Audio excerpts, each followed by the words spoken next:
Nama Giorgio Antonio kembali menjadi sorotan setelah Nikita Mirzani mengungkap cerita yang cukup mengejutkan. Bukan hanya soal uang 200 juta rupiah, Nikita juga mengklaim Giorgio pernah tersandung persoalan narkoba, bahkan disebut sempat kabur ketika dikejar polisi.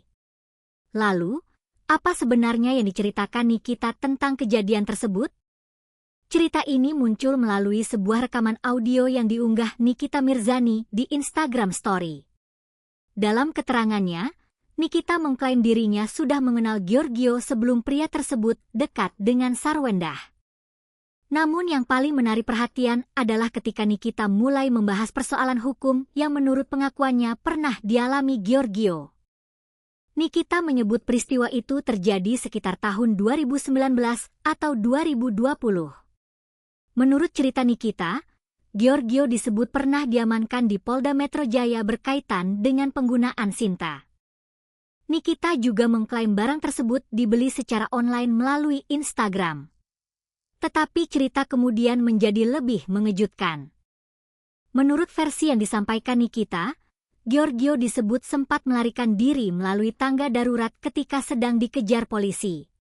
Setelah itu, menurut pengakuan Nikita, Giorgio akhirnya ditemukan di wilayah Jawa Barat. Lantas, kenapa nama Nikita ikut muncul dalam cerita tersebut? Nikita mengaku saat itu Giorgio pernah meminta bantuan kepadanya untuk mengurus persoalan tersebut. Justru hal inilah yang membuat Nikita merasa heran. Ia mempertanyakan mengapa Giorgio meminta bantuan kepadanya, bukan kepada teman-teman lain atau keluarganya sendiri.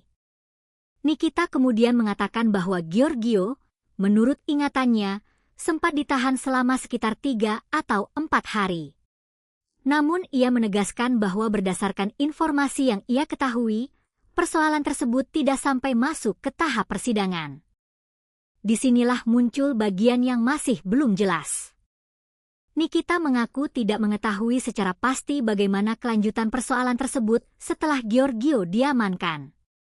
Ia hanya menduga bahwa Giorgio mungkin menjalani rehabilitasi atau proses lain sehingga perkara tersebut tidak berlanjut hingga persidangan. Jadi, penting untuk digarisbawahi, informasi mengenai penangkapan, pelarian, dan dugaan rehabilitasi tersebut berasal dari pernyataan Nikita Mirzani dalam rekaman yang ia unggah. Bukan keterangan resmi mengenai putusan pengadilan. Namun ternyata, cerita Nikita tidak berhenti pada persoalan hukum. Ia juga mengungkap bahwa dirinya sudah mengenal Giorgio jauh sebelum pria tersebut dikenal publik bersama Sarwendah. Bahkan, Nikita mengklaim Giorgio pernah mendekati beberapa teman laki-lakinya.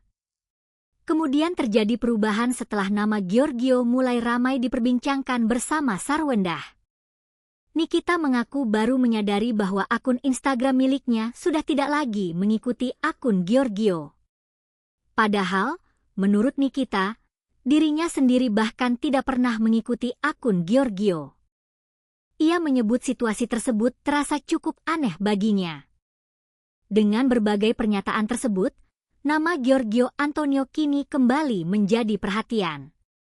Apalagi cerita Nikita tidak hanya menyentuh persoalan uang 200 juta rupiah, tetapi juga membuka kisah masa lalu yang menurut pengakuannya pernah terjadi beberapa tahun lalu. Meski begitu, publik tentu perlu membedakan antara klaim pribadi dan fakta hukum yang telah terverifikasi. Sampai ada keterangan resmi dari pihak terkait, cerita mengenai persoalan hukum tersebut sebaiknya dipahami sebagai pernyataan Nikita Mirzani. Kini pertanyaannya, bagaimana respons Giorgio Antonio terhadap pernyataan tersebut? Dan apakah akan ada penjelasan resmi mengenai cerita yang disampaikan Nikita? Kita tunggu perkembangan berikutnya.